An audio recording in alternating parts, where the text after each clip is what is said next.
Hello everyone and welcome back.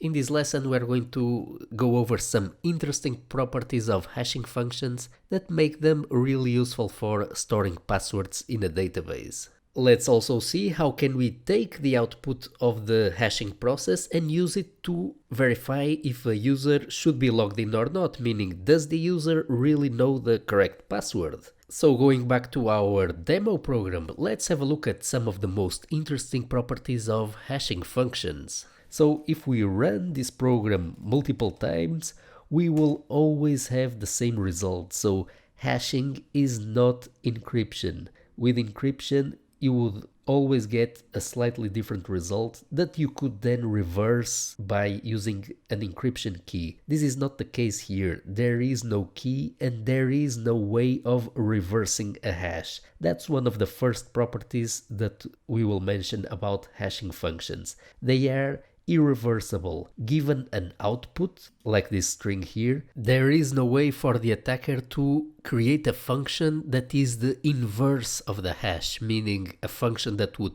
take the output and it would give you back the password. Such function cannot be calculated. Another important property of this type of functions is that if we change slightly here the input, so let's say that instead of monkey we are going to hash the monkey1 password. If we run this program again, so here we have copy pasted the output of monkey. If we run this hashing function again, we are going to obtain a completely different hash than this closely related password. So that's another property of this type of functions. One small change on the input produces huge changes on the output. So we cannot attack this function via successive approximation, such as, for example, let's say that we have somehow this hash here that corresponds to monkey. So we are trying to guess what the password is. We cannot start putting here A, for example, calculating the hash, then looking here at the beginning of the string, does it match with the beginning of this string? Then the password must start with A, we would move into B, etc. So we cannot progressively try to guess the password by doing small changes to the input, running the function again and analyzing the output, comparing it to a target output that corresponds to the password that we are trying to guess. Such attack is not possible with this type of function.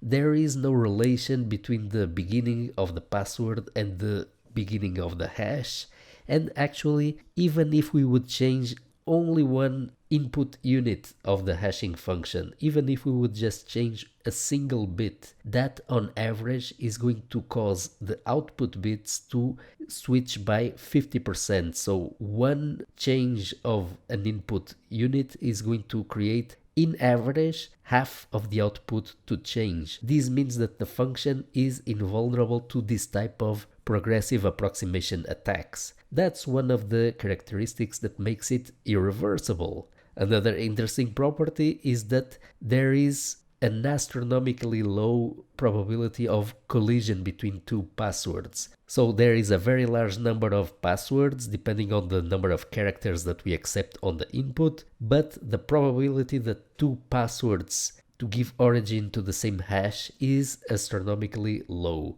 So this function does not generate a lot of collisions. That's the main point. Now at this stage you might be wondering, okay, we take the password and we store the hash on the database, but how would we use then the hash to verify that the user has typed the correct password? Let's just give here a quick demo of how we would do that. We have here another small program, which is the verify password program. Let's quickly run it by doing npm run verify password.